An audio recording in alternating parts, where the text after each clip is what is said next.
I'd like to share a dream that I had back in the night of January 12th, 1991, that had actually had two dreams in that night, or was this the night that I had three? No, this was the night I had two.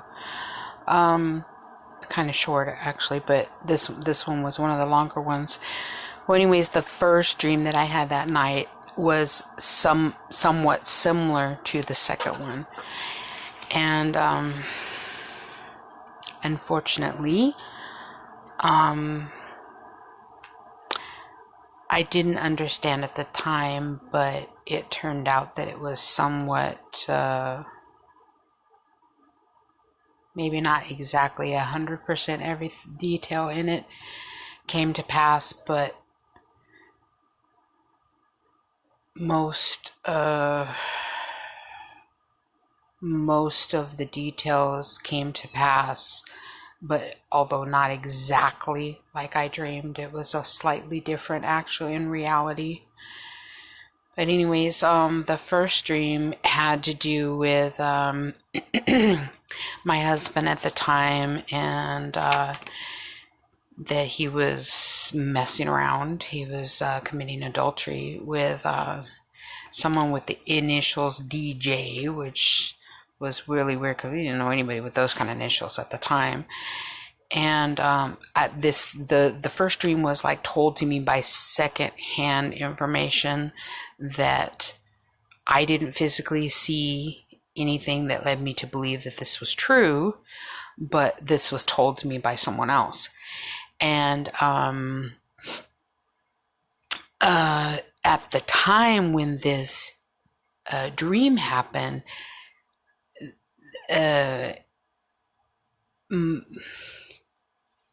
the person it was about was my boyfriend at the time, not actually my husband yet, but did become my husband that same year.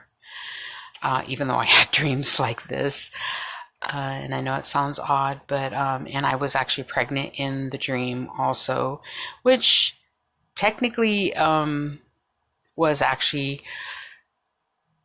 in a way what happened, because in the dream, I was one of the first dreams anyways, that night I was 6 months pregnant.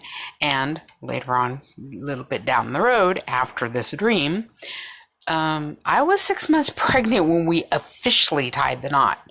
We were thinking about it, but we had to take care of some business before we actually tied the knot. So and then the second dream is the one that ended up some of the details actually coming true. So this was my boyfriend at the time, and we weren't married yet. But anyways, in the second dream, same person with the initials DJ that supposedly he was messing around with and committing adultery. And one night he didn't come home. And the next morning I got a call from the cops, and they said I needed to identify a body. Now, mind you, this is a dream. This is not the part that actually happened. Okay. And at that time, when I got this call in the dream, I was 8 months pregnant. And they said that they didn't care and everything. I needed to come down there and identify this body. So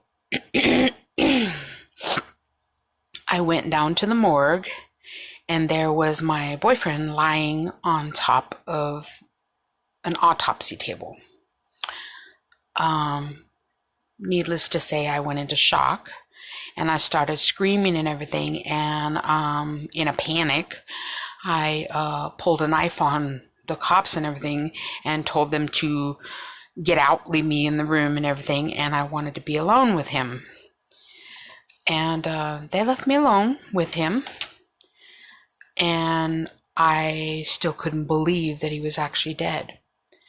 And I was looking at him, and his body started to twitch. And then I felt for a pulse, and his eyes flew open, and he smiled at me. And that's where it was really weird. Okay. And I started screaming and yelling that he was alive. He was alive. He was alive. And he was saying that he loved me. And he started kind of like, you know how when you're affectionate, sometimes, kind of nibble on the neck and, being affectionate and kissing. And, well, anyways, that's what he started doing and everything. And I woke up from the dream. Well,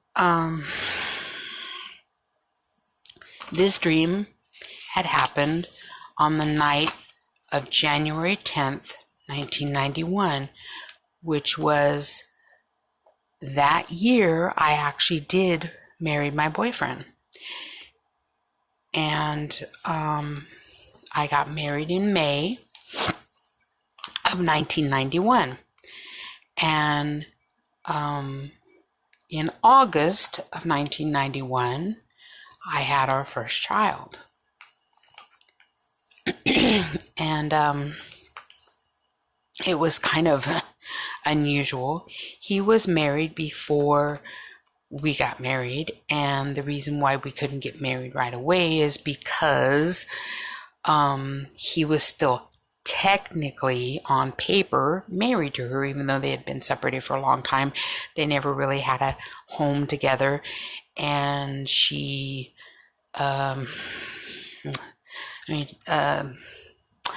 she was one of those women that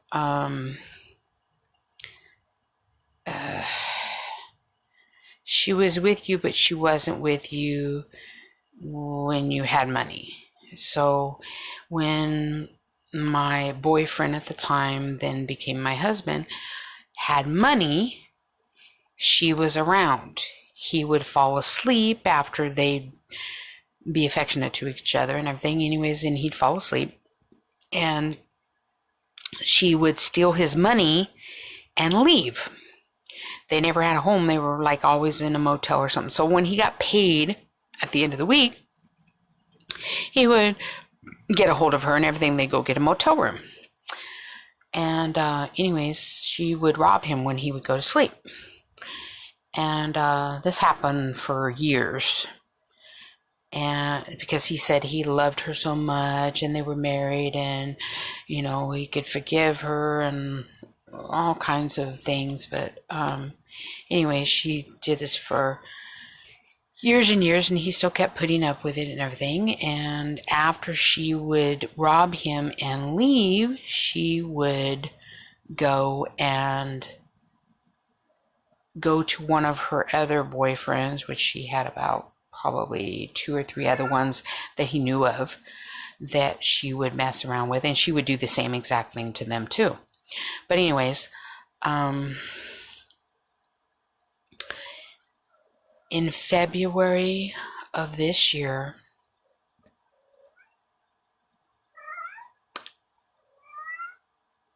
the father of my children actually did pass away. I had 4 children with him, and we were married 16 years.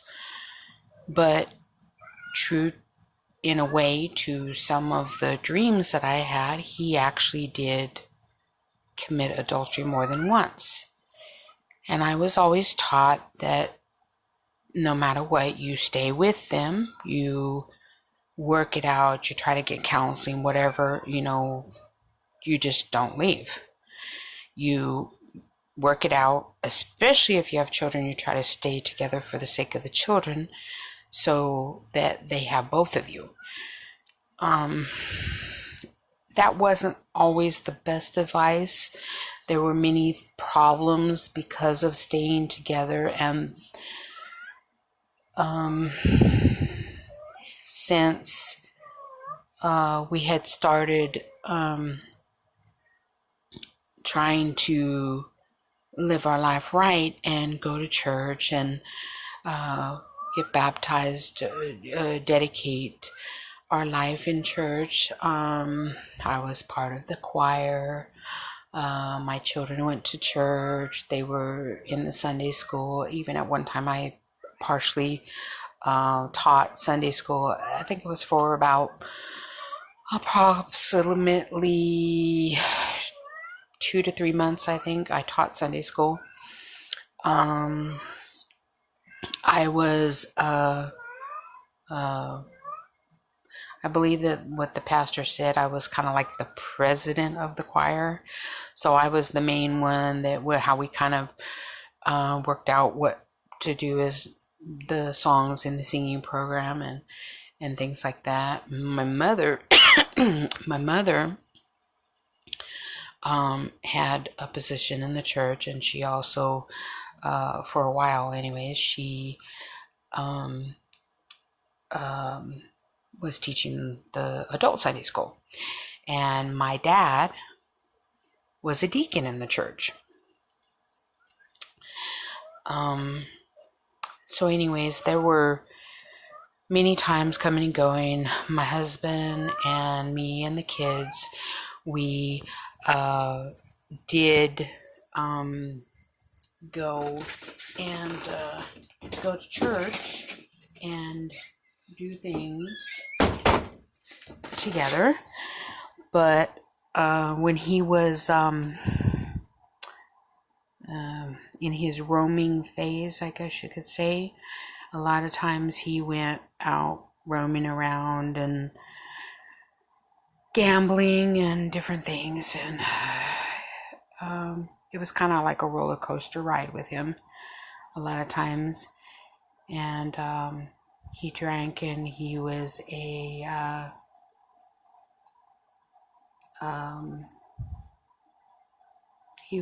user of methamphetamine. Occasionally, most of the time he didn't do it at home, that I know of. Occasionally I think he might have, maybe he went in the bathroom or something like that, but yeah, that was off and on, mostly drinking. Usually if he was on something, it was usually he went somewhere and he was on it when he came back home. But anyways, we were together for 16 years, and when the last part of that, there was probably the last few years, I would say probably excuse me, probably the last 2 years, maybe 3 years, I'm not sure exactly, kind of fades together a little bit. I decided that I wanted something better than the job I had. At first when I started working, I was making minimum wage, and I had went up for a little bit, and I even had an assistant manager job for a while. And then when the hours got less there and I wasn't doing as much, I was working as a cashier at a grocery store. And then that cashier, the job as a cashier at the grocery store, they were moving the company out of state, so I wasn't going to have that job anymore. So I needed to get something else. So then, of course, I went into retail, which kind of was okay. It wasn't too bad. I didn't really like it as much, but I did that off and on for a while. And then I decided I wanted something better than that. I wanted to make more money. I wanted to maybe get my degree or something. So I decided to go back to school. Well, when I decided to go back to school, this is part of what he used to excuse as I wasn't paying enough attention to him, and that I didn't need to really do that. I had a job, so why did I need to really get any more education and everything? It's not going to make much difference. I have a high school diploma already, so that should be good. And he was afraid that I wasn't going to keep up with my motherly and wifely duties, I guess. But for years, I really thought that in a way it was kind of my fault, because when I went back to school, a lot of the attention was for school, but I still was a good mother, and I still did my motherly duties, and I still was a good wife and everything, and but I guess it wasn't enough. And he started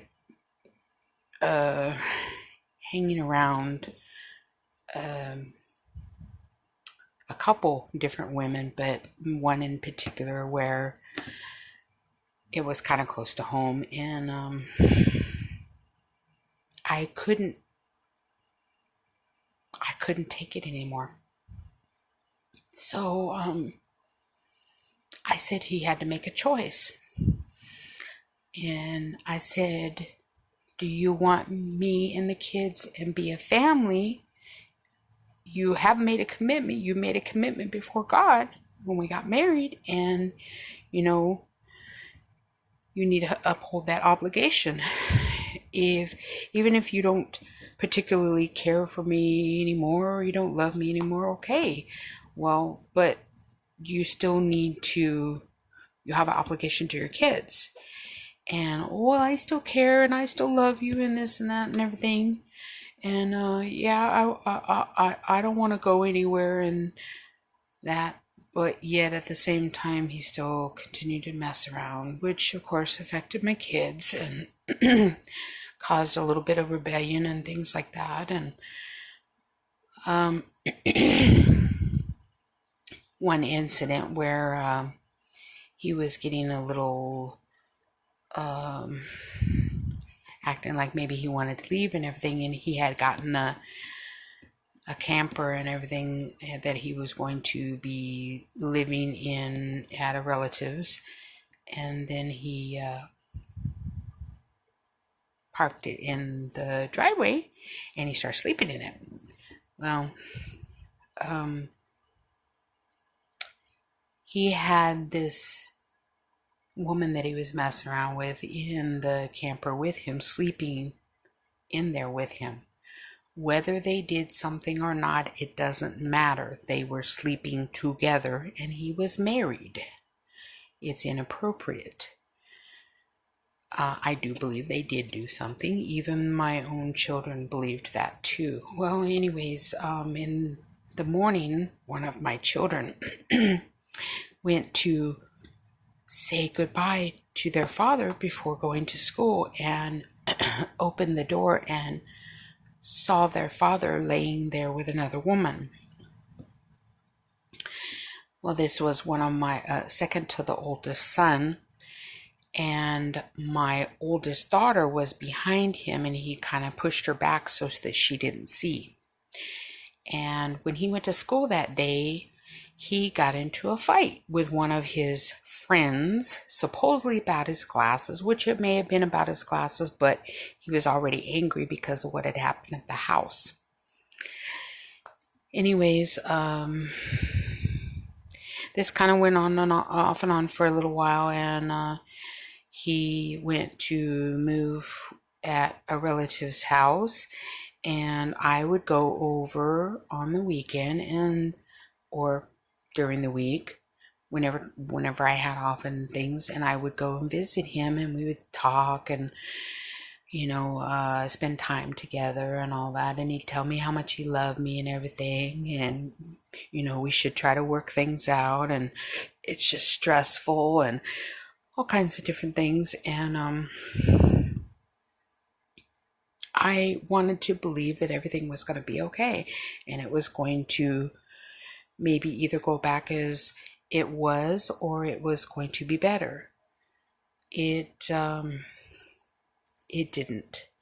And when I would leave from him and I would come back home, just so everybody knows, also the woman he was messing with was the mother of my brother's girlfriend, and she was also living in the home. And this was not my husband and my home, this was my mother's home, because we had lost our home and we had come to live with my mother for a short time with our kids until we found another home. So when I would come back home, this woman would go and go over there and spend time with him. And of course, the next time I went over to see him again, I would find things of hers in the bed or in the camper or something. So yeah, it caused all kinds of friction. Anyways, through this and things that the girl was doing, I was mistaken of being this woman, and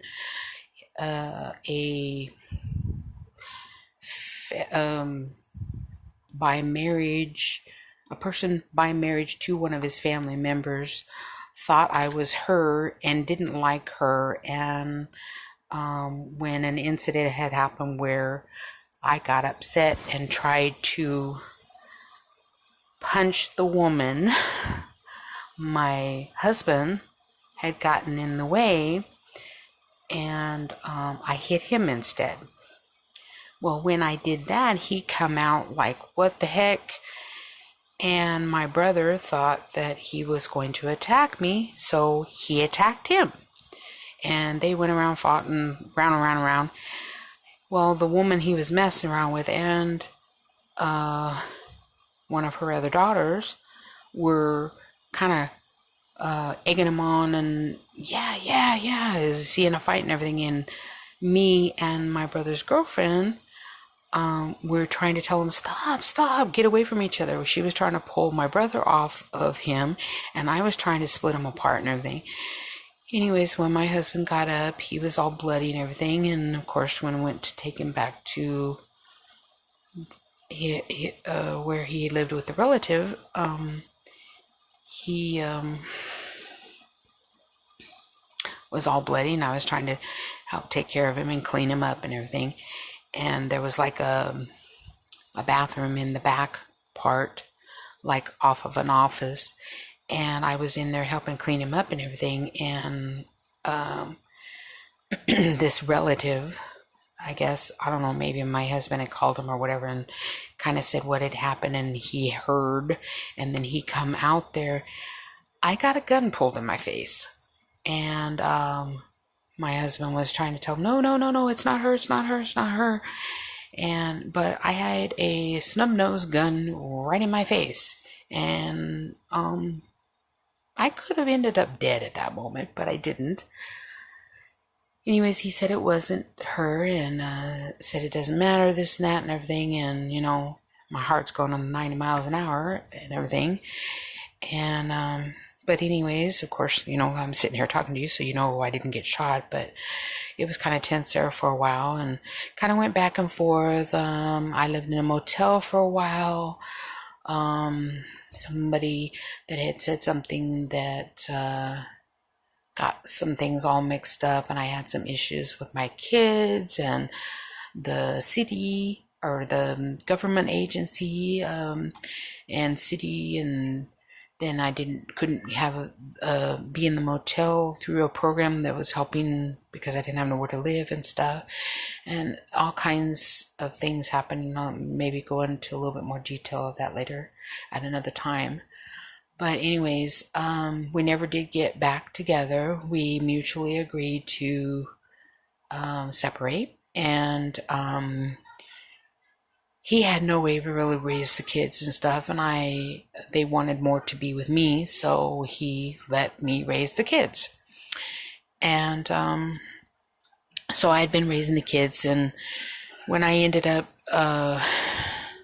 later on getting again in a relationship with someone, we never finalized everything. We just agreed to live our life separately, and I always wanted to, but something always kept coming up that I couldn't, or didn't have the money to pay for it, or couldn't get all the paperwork together. There was always something. So I was like, okay, well, maybe whatever, I don't know. And what was strange is, before I got married to him, he was married, and one of my friends helped make out the divorce papers for him. Well, The divorce papers were done, I believe, either December of the year before we got married or January of the year we got married. And usually you go to court and all that, even if you don't have property and stuff.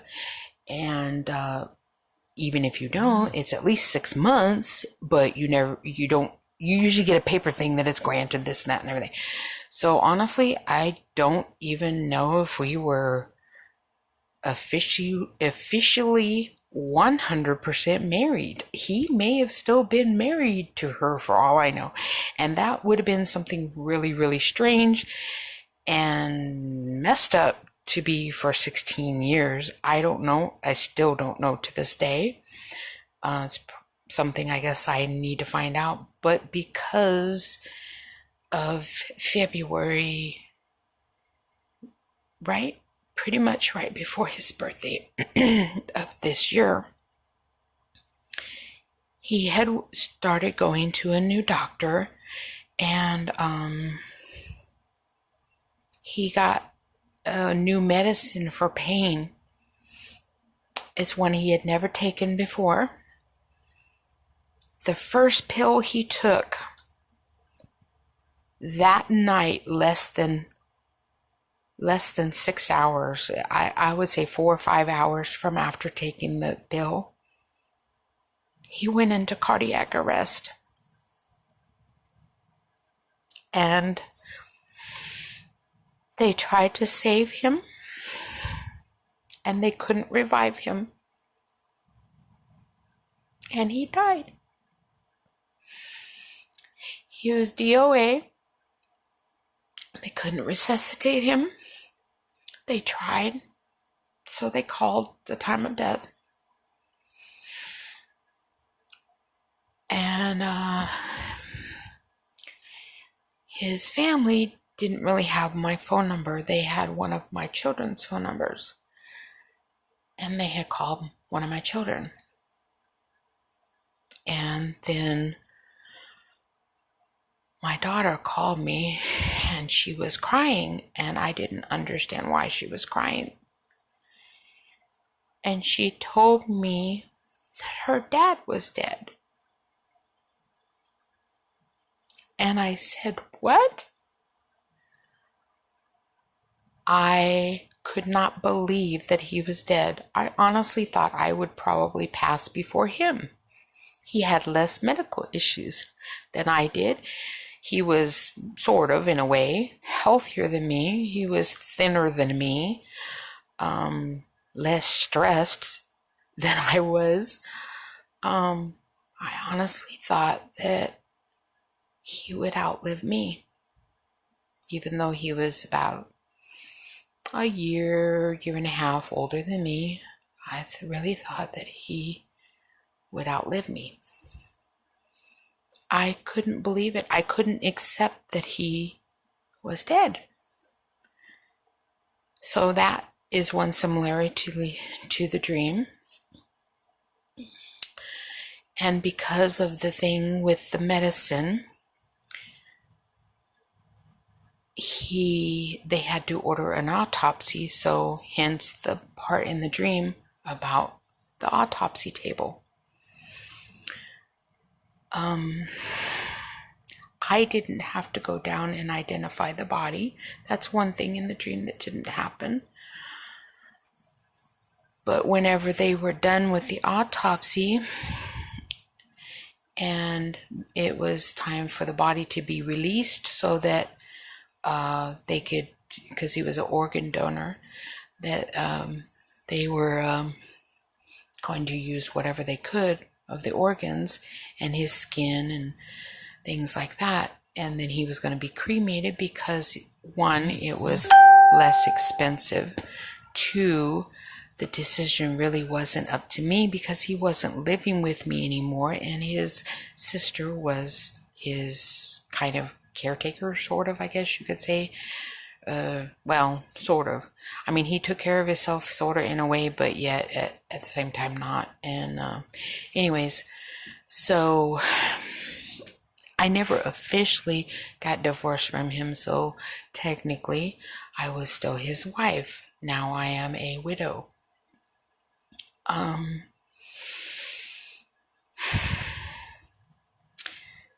Because of him sitting in the morgue and they needed to have the body released for them to get the organs donated and make the arrangements for him for the cremation and everything. His two sisters went to try to do that, and they got highly upset because they were told that it had to be one of his immediate family members. If he had children, it had to be one of them, or his wife if he was married and stuff like that. Which, of course, one of his sisters was trying to say that he wasn't, because he had a girlfriend at that time, and of course they wouldn't do anything or give anything to her and everything. They weren't going to release him, and they weren't going to release any of his items to either one of them. It had to be possibly one of the eldest children or me. So they needed my eldest son. He didn't really want to do it, but he went to do it, and the items were given to him, what his dad had on him at the time, which I know it probably sounds a little petty, but they were, one of the sisters was kind of arguing with my son over what she wanted in particular that was his, and he said no, he's keeping it, it's his dad's stuff. Because honestly, he said before, if anything did happen to him, he wanted his children to have certain things. And I know, and it sounds silly, but one of the things was a wallet or something, and I guess it was a wallet that my kid's uncle had given to their dad. And so the sister, their aunt, was wanting that wallet, and my eldest son refused to give it to him. He said no. Well, as time kind of progressed, and supposedly the kids were going to get some of his ashes and have like a memory keepsake thing or something where they could scatter the ashes or something of their dad's ashes, and that was supposed to be happening, and they wouldn't have to pay anything or anything like that, but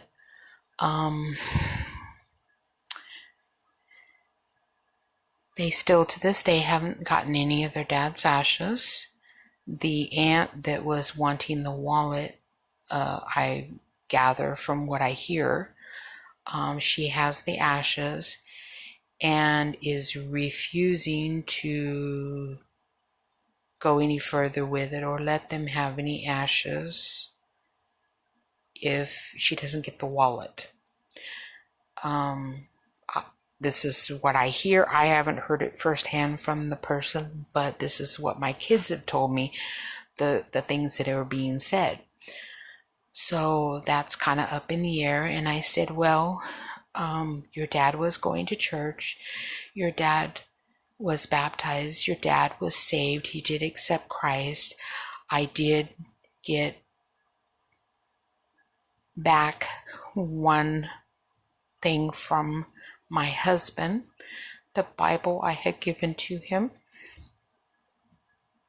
It was given to me, and my kids got some personal things of his that were left behind.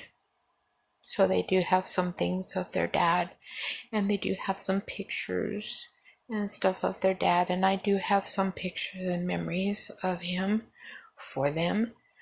But still to this day, even though I wasn't with him, we were married for 16 years, we had 4 children together, and I did love him. I didn't love him as husband and wife at the end, but I never wanted nothing to happen to him, and I didn't wish any harm on him.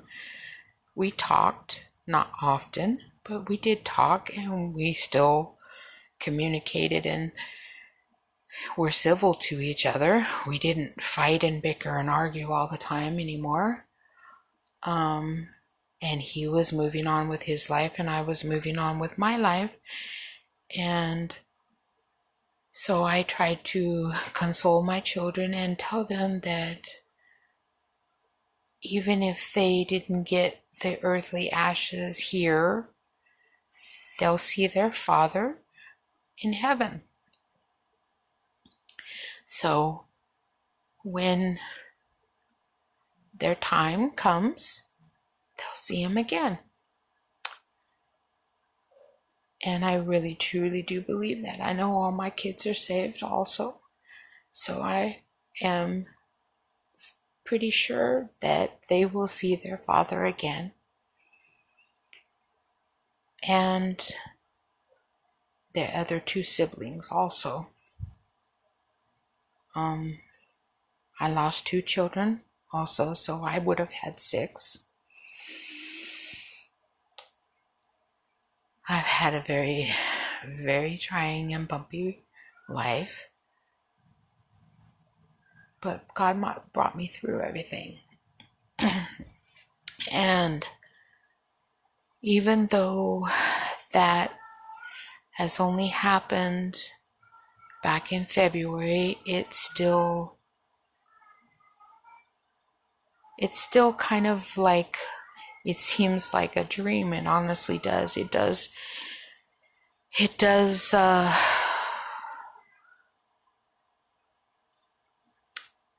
seem like a dream. It really does. And it's very similar to the dream I had back then, except for in that dream he was still alive, and he's not anymore. But I'll see him again, and they'll get to see their Father, and hopefully he is there and he is with our other 2 children, which, because the children that I lost were never officially born, I do not know if they were male or female, so that's something that yet would be a surprise to me. But I know that they're there with Jesus and that I'll see them again someday. I do know that. I have that hope of a reunion with them, and hopefully others of my family that maybe have went on too. But I know that's kind of a somber little thing, ending to a dream that I had years ago, but I had to share it.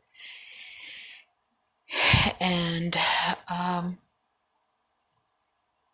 how, unfortunately, in a way, I guess you could say it was prophetic, even though the details were a little different. They weren't much different. And it did come to pass.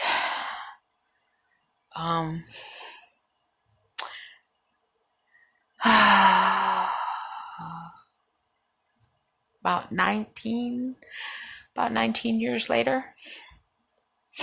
So, let's see. No, actually it would have been 29 years later. Let's see. 91, yeah. Yeah.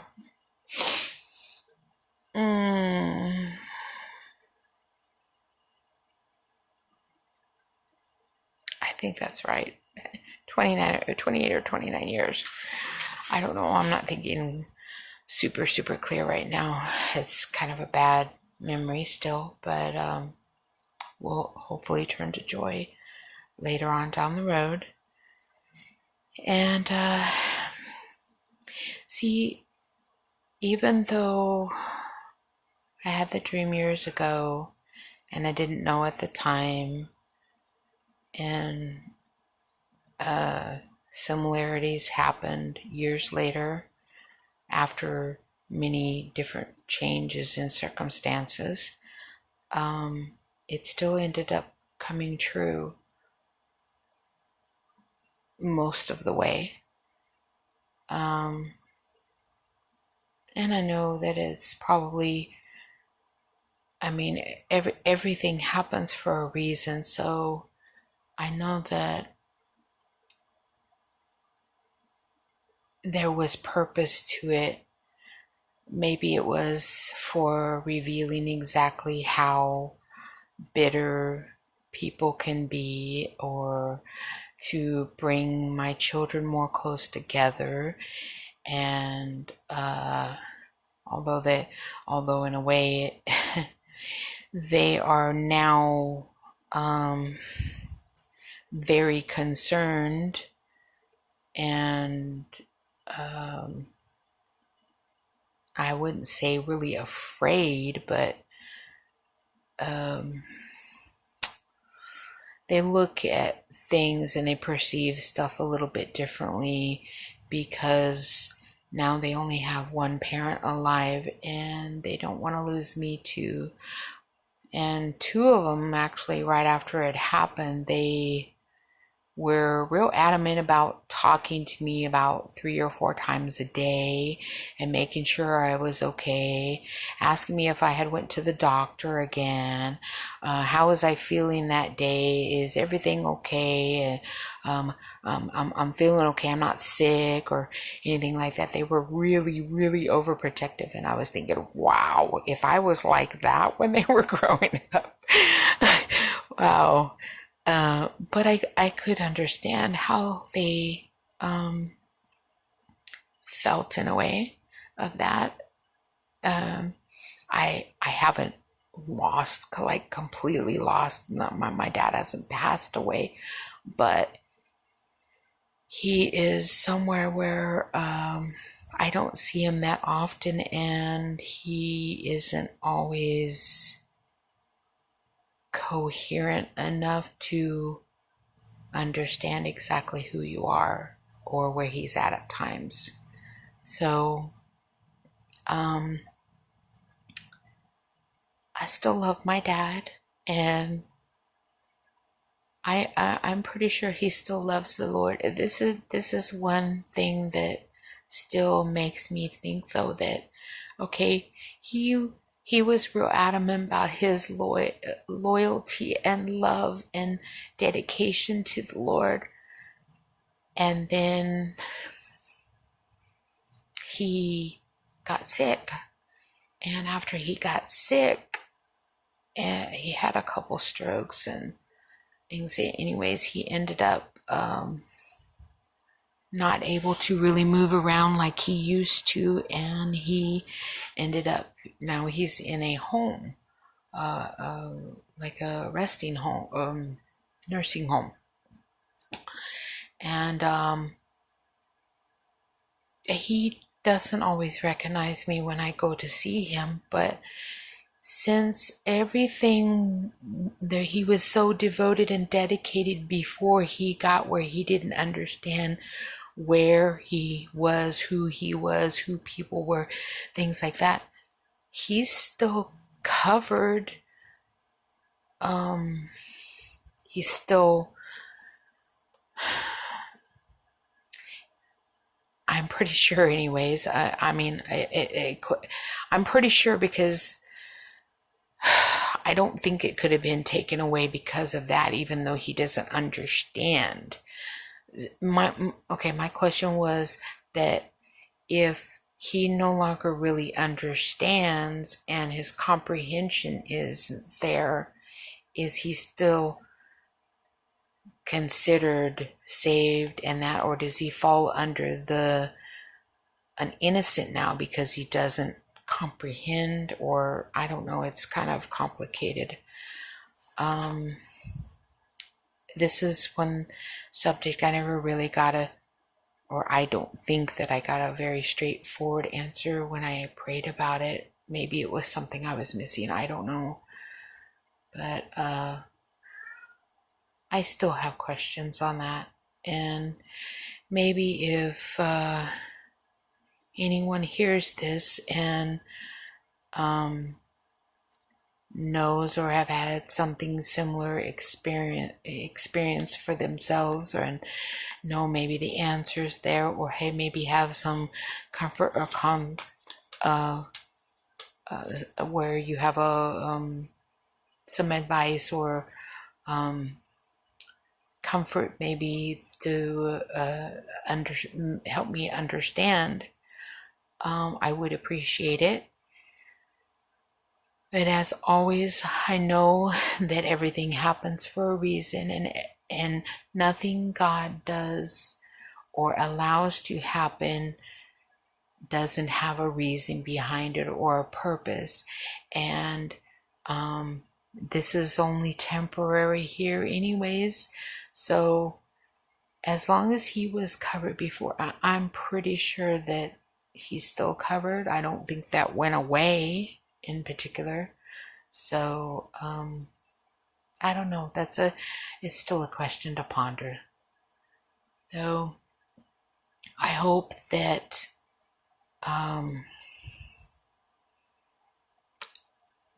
this gives a little bit more understanding in my testimony. Well, dream that actually ended up turning into a testimony of something that happened that took a lot of prayer and a lot of asking and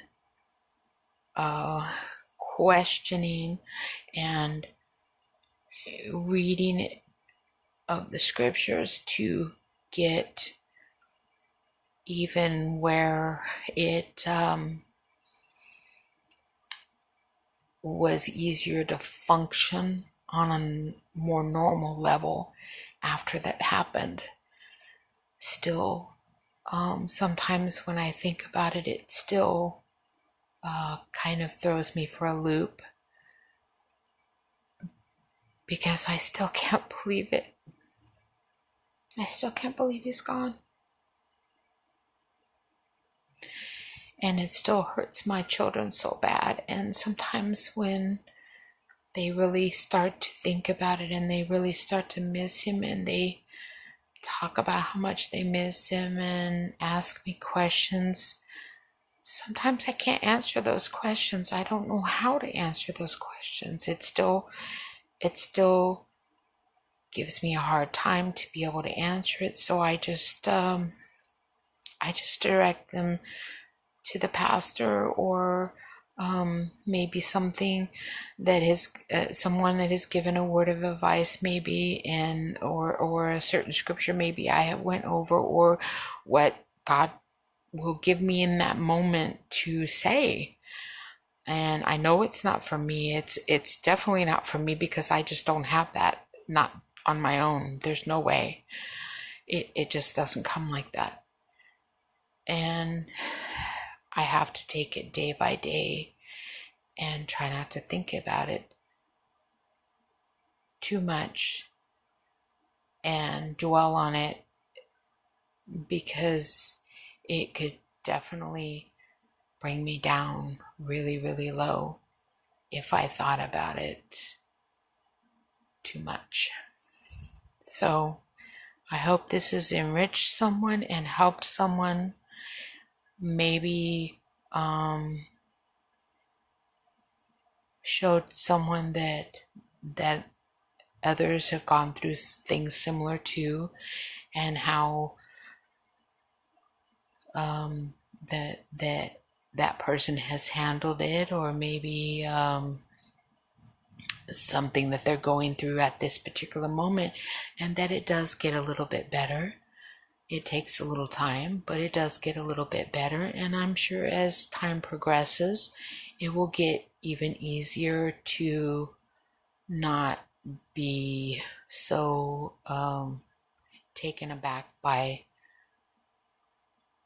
that happening. So I thank everyone for listening, and I hope that you have a wonderful evening, and I love everyone. God bless. God bless you all. Good night.